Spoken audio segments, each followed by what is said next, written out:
Hello, friends. This is Dave Hurwitz, executive editor at ClassicsToday.com, here with 10 miniatures for string orchestra.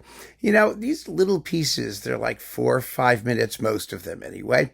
They're usually stuck on LPs or CDs. Remember LPs? You know, those large, flat, flappy things that seem to be strangely coming back into favor?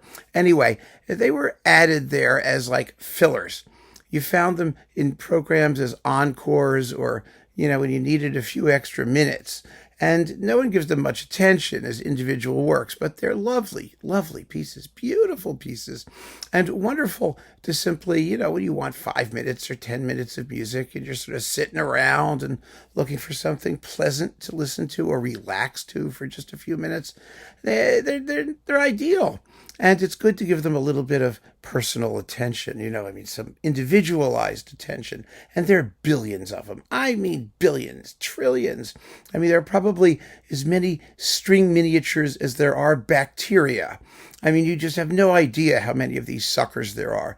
And Naxos, I think, did a 5-disc collection of English string miniatures only.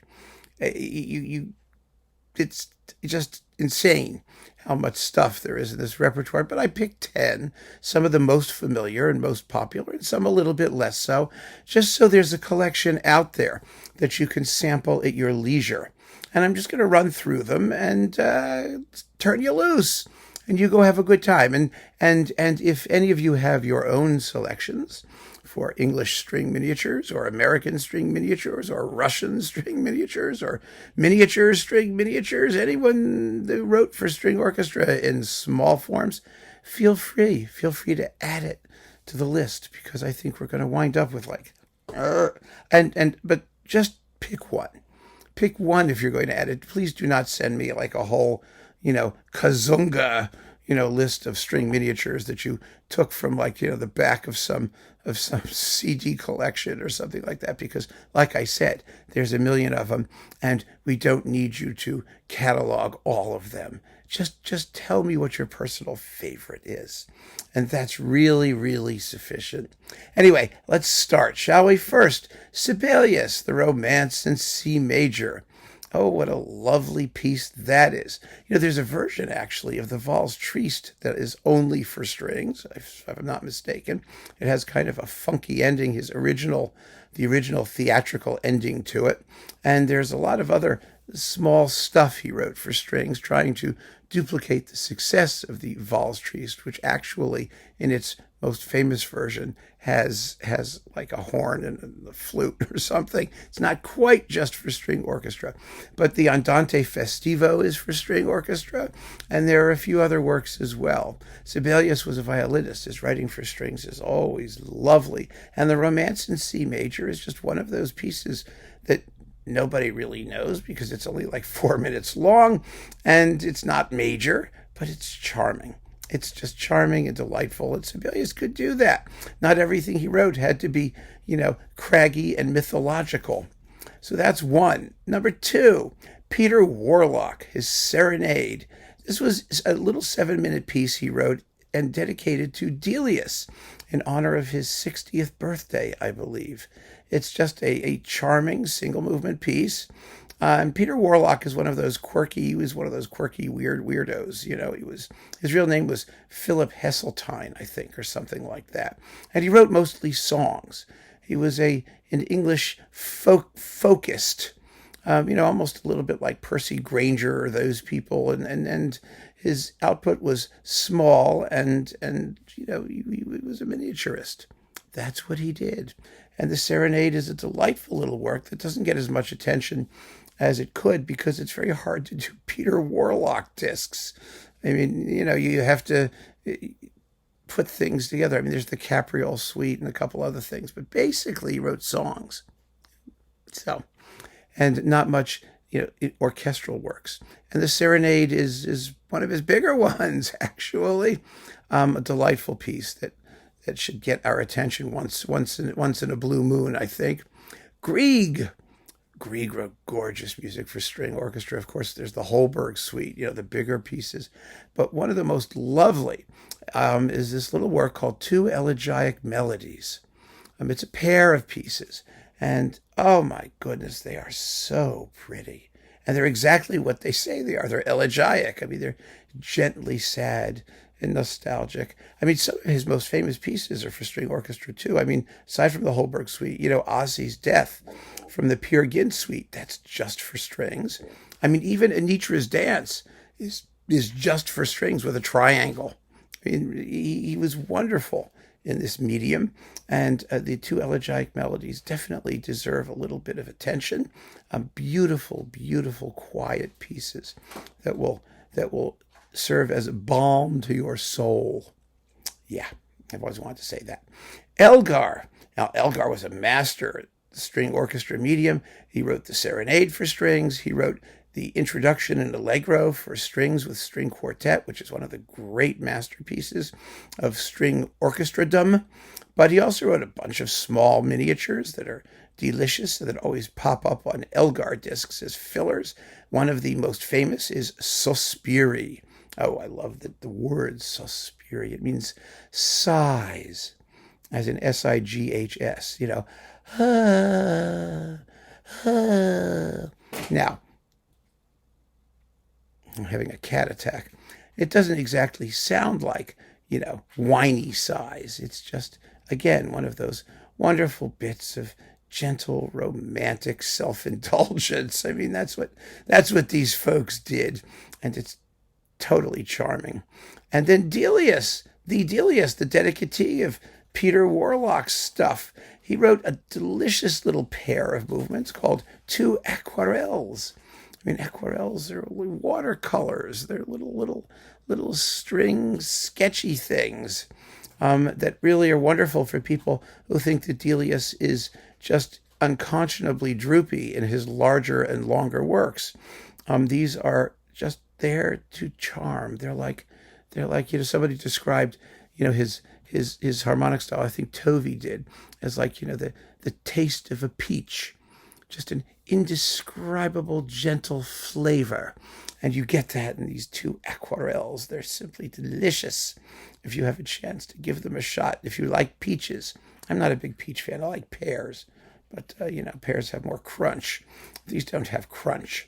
And then Hugo Wolf, a composer known for his lieder. Lots of lieder.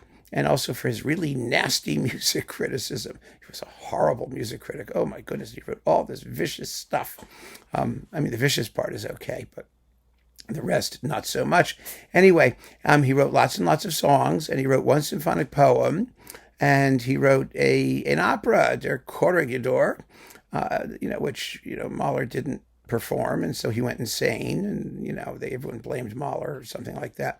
Anyway, Hugo Wolf wrote a tiny little piece for string orchestra called the Italian Serenade, and it shows up most of the time on discs devoted to things like Schoenberg's Verklärte Nacht or sort of German and Viennese string stuff, Richard Strauss and other pieces of stuff like that. I mean, it's kind of hard to shove it in anywhere because it's like 5 minutes long or 6 minutes long, and it doesn't.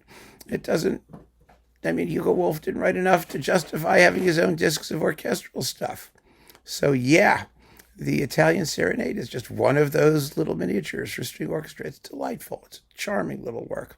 You'd never know that the guy who wrote it was just sort of full of bile and misery and doomed to insanity, and it's really very, very nice. Innocuous, even. After that, Carl Nielsen, his Little Suite for Strings. Now, this is several movements, but they're tiny. They're short. It was his Opus 1. The first thing that he published, the first thing that he acknowledged.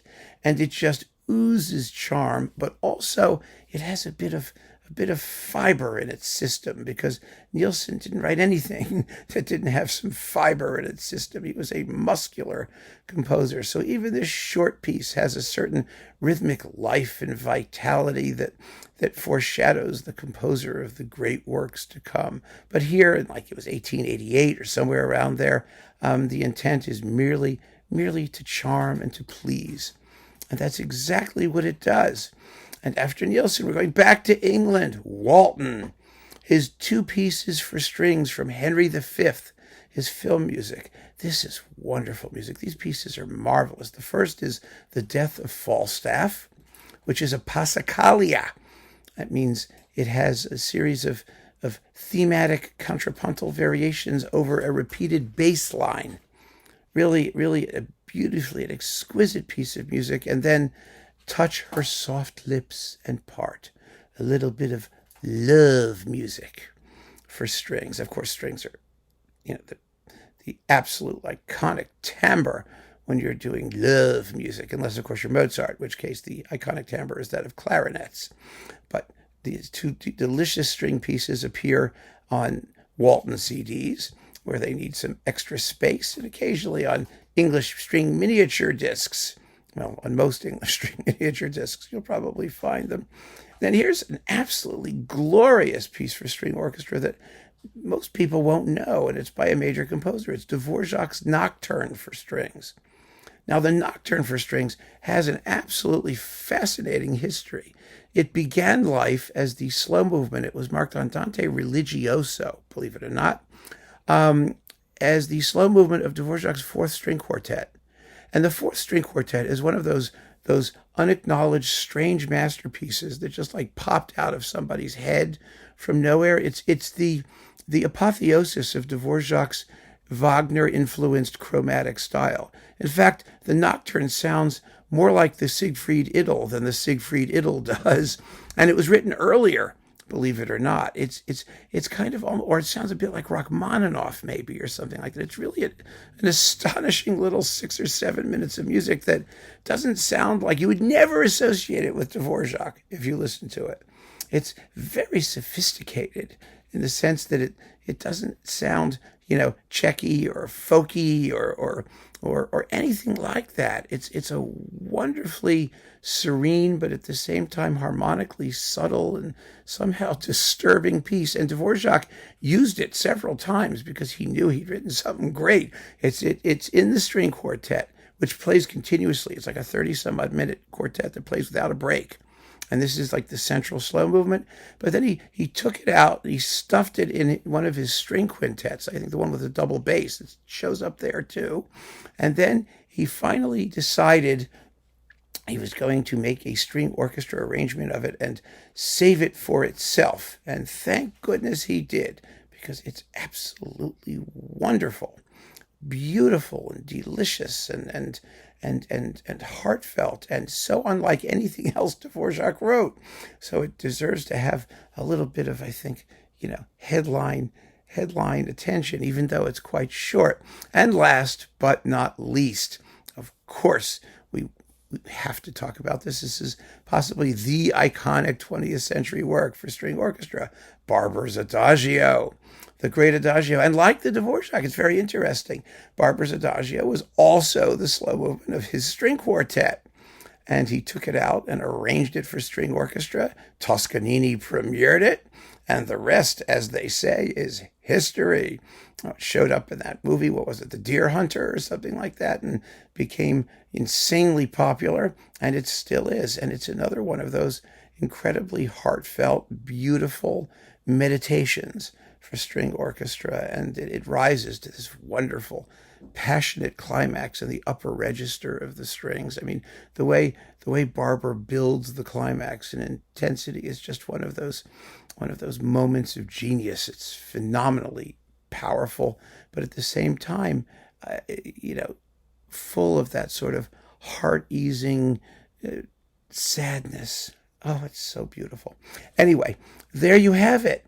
10 delightful miniatures for string orchestra that you can sample whenever you like. You can load them up on your digi thing, your device, whatever you do, and just have them whenever you need a little fix, a tiny bit of lovely music to help get you through the day. So keep on listening, friends. Thanks so much for joining me. Take care.